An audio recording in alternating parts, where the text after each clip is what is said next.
Hey guys, welcome to the screen. Yap, kita baru saja selesai menyaksikan One Piece live action. Series ini punya 8 episode dan durasinya masing-masing episode itu sekitar 1 jam. Dan kalian puas lah gitu dari episode 1 sampai 8, terutama buat teman-teman yang nakama atau pencinta One Piece dari awal gitu ya. Dan ya, perlu kalian ketahui bahwa versi live action memang diperuntukkan untuk orang-orang yang reguler, artinya yang belum tahu One Piece. Semoga saja dengan adanya live action ini, mereka itu jadi tahu One Piece dan pengen nonton animenya. Itu misi utama mereka.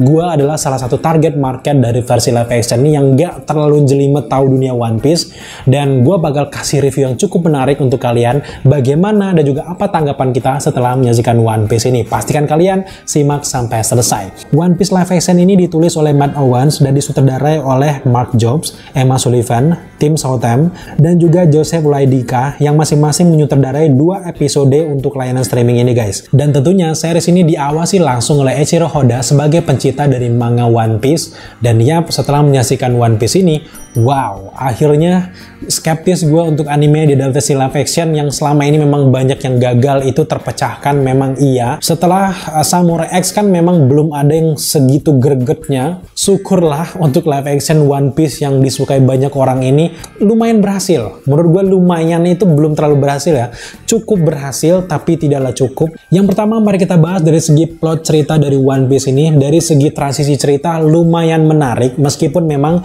gue semangat banget ketika episode pertama muncul. Gue ngeliat bagaimana Inaki Godoy sebagai Monkey D. Luffy. Wow, akhirnya Luffy itu benar-benar ada di dunia nyata gitu. Gue suka banget dengan pengenalannya, bagaimana pengenalan dari Zoro, Nami itu gimana latar belakang mereka. Gue suka banget. Tapi memang setelah episode 1 berakhir, episode 2, 3, 4 yang menghadapi banyak villain-villain itu memang terasa transisinya lambat banget. Gue tahu bahwa mereka ini berusaha untuk menjejali banyak cerita-cerita One Piece di satu episode, tapi memang gue rasakan mereka nggak memanfaatkan segitunya. Gue sebagai penonton awam dari dunia One Piece tahu bahwa ada beberapa momen yang mereka melakukan fan service lah, ada ini, ada itu gitu ya.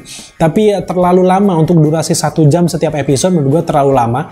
Kalau gue pikir-pikir setelah menyaksikan One Piece live action ini, dibandingkan mereka membuat 8 episode, alangkah lebih baiknya mereka membuatnya menjadi sebuah film dengan durasi 3 atau 4 jam aja cukup gitu ya. 3 jam lah, 3 jam akan sangat cukup dan makin membuat kita melek. Karena jujur gue setelah maraton series One Piece ini, di episode 3, 4 akhir-akhir itu udah mulai gue bosen dan gue stop dulu, lanjut besok gitu, dan akhirnya baru review sekarang ini. Fokus dari cerita ini ada beberapa momen yang terlalu berlebihan, condong ke pihak tertentu. Salah satunya mereka terlalu banyak menceritakan tentang marinir, kakeknya Luffy, bagaimana Kobe ini masuk ke marinir. Itu terlalu berlebihan sehingga fokus utama ke karakter Luffy itu kayak seolah-olah agak sedikit terkucilkan gitu nggak sih? Dan para nakama di sini, gue nggak ada masalah ke kalian, gue suka dengan One Piece, tapi khusus dengan live action ini ada beberapa keresahan yang semoga aja di season kedua mereka lebih bisa perbaiki lagi. Jangan yang kalian ikut hype, wah keren banget keren banget, padahal ada beberapa hal yang menurut gue harus disempurnakan lagi, kalian acu-acu itu, jangan kayak gitu ya. Dan menurut gue para nakama itu udah cukup dewasa gitu. So sekarang kalau udah tenang, mari kita lanjut membahas series One Piece ini guys. Nah, lagi-lagi seperti yang gue bahas, mereka terlalu banyak condong menceritakan suatu hal yang di sana-sana aja, yang bagaimana development karakter Kobe ini kan memang nggak, menurut gue nggak terlalu penting-penting banget gitu. Cukup diperlihatkan sekilas aja bagaimana pengejaran dari kakeknya Luffy yang harus sebanyak itu ditampilkan gitu. Kejar-kejaran antara Luffy cukup menarik, tapi tampilkan saja mungkin di episode 7, 8 gitu, itu lebih baik lagi. Dari episode 1 sampai ke 8 kelihatan banget bahwa penulis dan juga sutradara itu sebelum mereka menulis cerita, merencanakan series ini, mereka tuh memikirkan banget, hati-hati banget dengan pendapat dari para nakama dan juga para pecinta One Piece. Jangan-jangan ini nggak diterima nih kayak gini. Jadi kelihatan banget mereka menjejali semua hal yang mirip, berusaha semirip mungkin dengan anime. Jadi membuat menurut gue ada beberapa hal yang jati diri dari Monkey D. Luffy dan teman-teman kayak belum tersampaikan dengan sangat baik gitu ya. Mereka tuh mau kemana juga nggak terlalu jelas gitu ya. Sedangkan inti dari cerita series ini adalah bagaimana awal pembentukan dari kru dari Monkey D. Luffy yang seharusnya ya jangan dibuat sepanjang itu juga gitu ya. Dan ada beberapa momen-momen adegan-adegan salah satunya agak cringe gitu ya, terutama dari komedi, nggak serenyah yang di anime kalau mau membandingkan, tapi memang jangan terlalu dibandingkan karena jujur dari setelah gue menyaksikan series dari One Piece live action ini, mereka nggak 100% mengcopy yang ada di anime, tapi sayang banget adegan-adegan itu mereka juga letakkan sebenarnya fan service tuh sudah ada. Salah satunya kayak adegan berantemnya si Mihao sama Zoro itu kan mirip banget dengan yang ada di anime kan. Gue nonton kalau yang bagian itu. Tapi sayangnya mereka nggak menggunakannya dengan sangat baik. Kan di akhir kalau nggak salah itu kan Zoronya kan kayak dibantu sama Luffy kalau nggak salah. Pokoknya itu pertama kalinya Zoro mengakui kalau Luffy itu adalah si Raja Bajak Laut. Dan dia mengakui bahwa Luffy itu Raja Bajak Laut gitu ya. Nah, itu nggak ditaruh. Kemudian ada satu lagi adegan yang mirip banget kayak adegan ketika Seng dan juga si Luffy kecil pertama kali detik-detik si Luffy makan si buah iblis ini. Nah, kalau di versi series ini, si Luffy ini tiba-tiba menemukan kotak gomu-gomu ini di tumpukan harta karun si Seng kan. Dari banyaknya sekian banyak tumpukan itu, kenapa kok tiba-tiba Luffy ngambil yang paling sudut tersembunyi yang menurut gue sama-sama aja dengan kotak yang lain gitu. Agak cenderung aneh gitu ya. Kenapa nggak dibuat mirip kayak di anime, sedangkan kafenya udah ada, barnya udah ada, letakkan saja kayak kotaknya itu di barnya itu. Menarik banget pas Luffy datang bla bla bla bla apa ini ngobrol-ngobrol pas buka wah buah makan kan lebih masuk akal ketimbang mereka ketemu kayak gitu menurut gue. Sedangkan potensi lokasi syutingnya udah dibuat sesempurna itu, kenapa nggak buat mirip aja sih? Toh memang Netflix kan punya kebebasan untuk mengeksplor itu. Untuk kata-kata mutiara, kata-kata pembangkit di One Piece pun nggak tersampaikan dengan baik menurut gue, agak kempes gitu ya. Karena ini mungkin ada beberapa kesalahan tuh bukan di aktornya, gue suka dengan aktornya. Ini mungkin murni kesalahan dari para sutradara dan juga penulis skripnya. Karena di sini kayak menunggu momen banget para aktornya gitu, kayak mereka acting menunggu kayak ngapalin skrip banget. Aku adalah Nopri Haryanto, aku sudah mengalahkan ini, aku sudah mengalahkan itu. Mereka benar-benar menjelaskan sedetail itu kepada penonton baru, sedangkan kita nggak terlalu harus dijelaskan sebanyak itu menurutnya. Ada beberapa adegan yang kayak pas mau acting nunggu momen, aku lagi dong ngomong, aku lagi yang ngomong gitu. Kelihatan, ada beberapa tuh kelihatan. Gue bukan hate.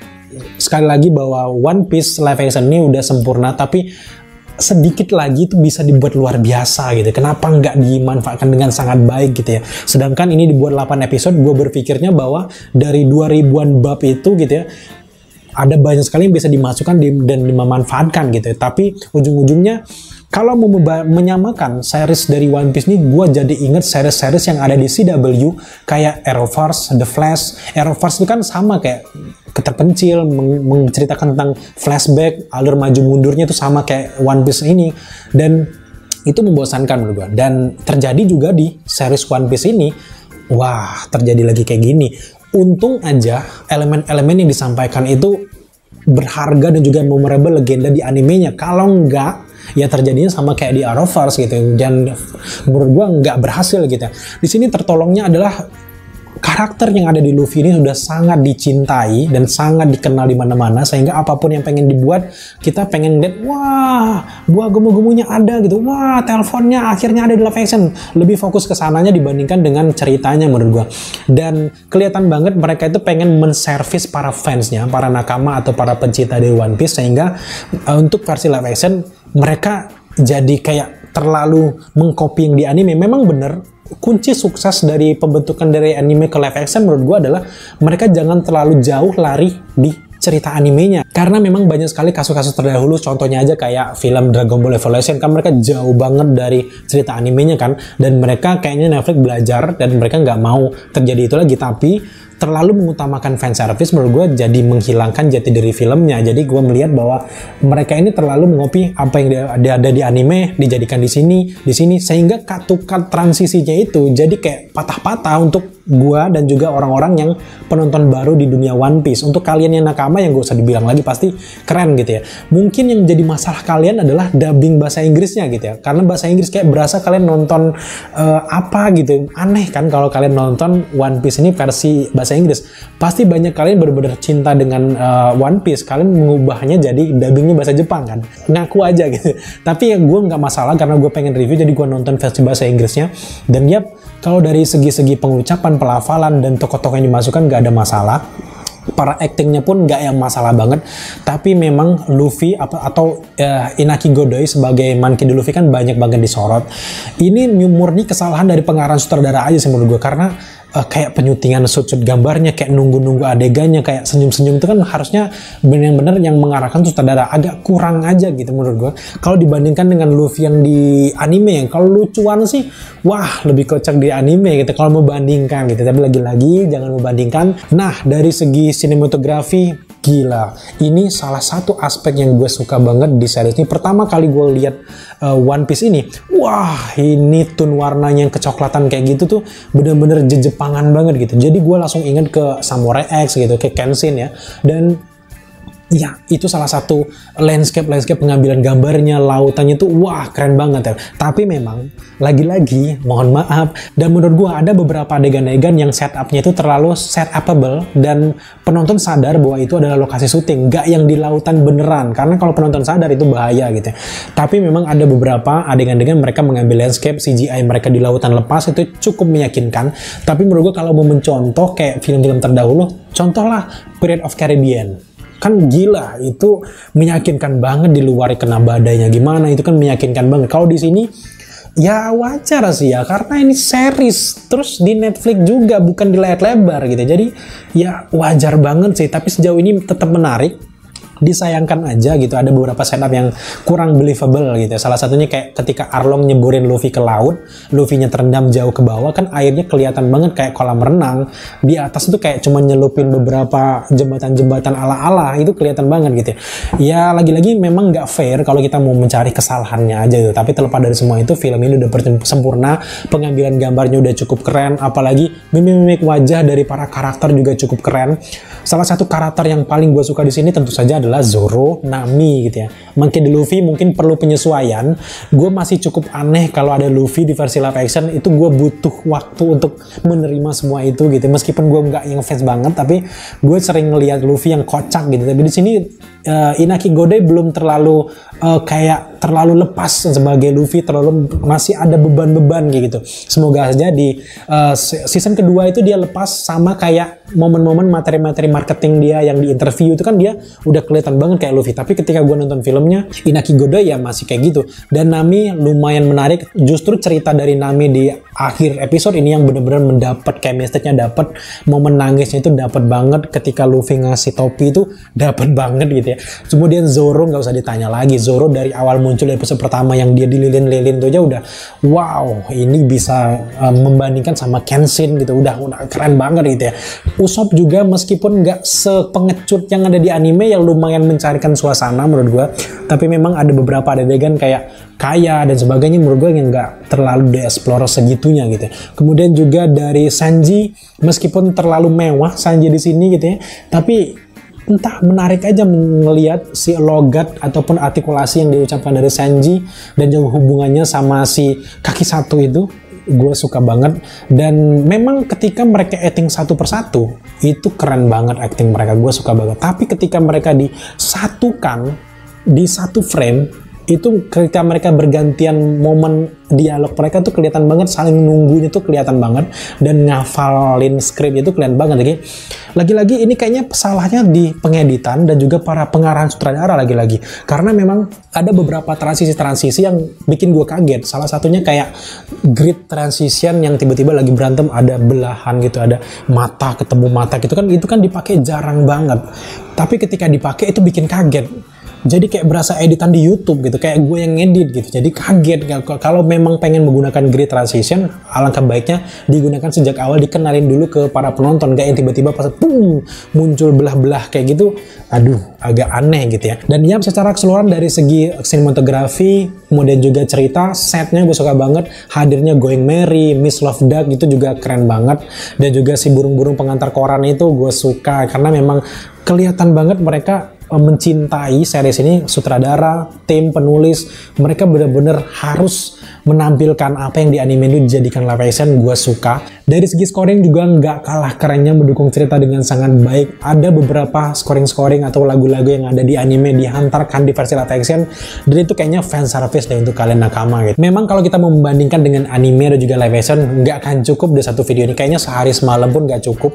Belum lagi kalau kalian bahas masalah tinggi rendah karakter, itu kan kalau kalau di versi anime tinggi banget gitu ya. Tapi kan nggak mungkin dibuat di versi live action, jadi wajar aja.